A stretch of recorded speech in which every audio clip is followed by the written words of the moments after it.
Here we go again. Hello everyone.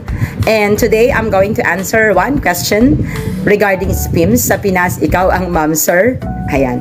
SPIMS again is a program of the government. Sa Pilipinas po yan. Sa Pinas, ikaw ang ma'am, sir. Para po ito sa mga guro na nagtrabaho abroad o FWs, pwede pong currently working abroad or umuwi ng Pilipinas at gusto nang mag-for good at gusto nang bumalik sa serbisyo bilang isang guro. Ayan. Kudos mga ma'am at sir. So sa Pinas, ikaw ang ma'am, sir. Here's a question for us. Sabi po ni Sir George from the UAE. Nanggaling po si sir sa UAE. Paano po kung nandito ako sa Pinas tapos ngayon ko lang nalaman about SPIMS. Hindi ako nakakuha ng certificate sa pinasukan ko sa UAE. Ay, galing din sa UAE si sir. Parang ako lang galing UAE. Pwede po ba ako mag-apply? Paano po ang gagawin ko? So, ang ibig sabihin ni sir na certificate ay certificate of employment ba, sir? Yan.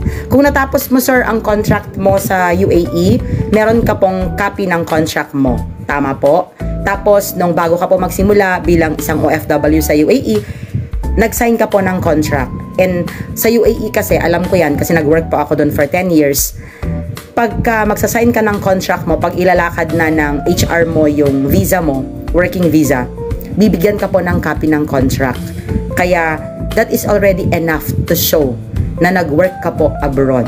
And again, katulad ng previous na comment kanina, na ang tanong niya ay nag-teacher siya sa Thailand, pero hindi dumaan sa POEA.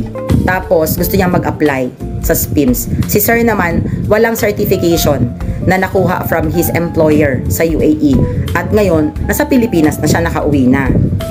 Ito po ha, sa passport po natin, nandun po nakatatak yung visa natin. That is an evidence na OFW po tayo, nakapag-work po tayo abroad. So again, my answer is, pwede po kayo sir mag-apply sa SPIMS regardless of your work. May certification man o wala, dumaan man sa POEA o hindi, nagturo ka ba sa abroad o hindi, domestic helper, office work, sales, whatever job ang ginawa mo po sa abroad, po pwede ka pong mag-apply sa SPIMS. Ano po ang tanging requirement or primary, hindi naman tangi, marami pang ibang requirements. Ang primary requirement po, sir, ay kailangan kayo po ay licensed professional teacher. So, ang unang-una nyo po dapat gawin, sir, kasi paano ang gagawin, sabi ni sir. Una po, sir, check nyo po yung license nyo na bilang teacher. Tapos mag-renew po kayo.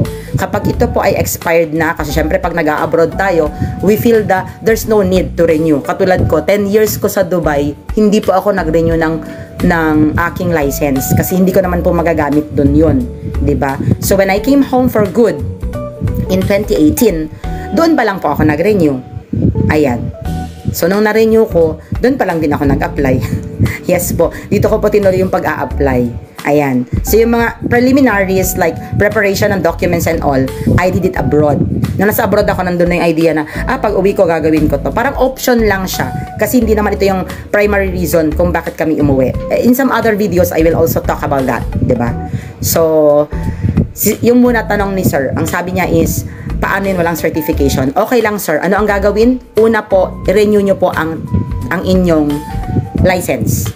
Tapos, punta po kayo sa Blue App page ng SPIMS or ilalagay ko po sa description box below, ilalagay ko po yung link para po kayo ay makapag-proseso at para malaman ninyo po yung mga documents na i-prepare nyo para makapag-apply. Tapos, si Sir George, kung ilang taon ka na po na nasa Pinas, simula noon, ayan, kailangan po agad-agad mag-apply na po kayo.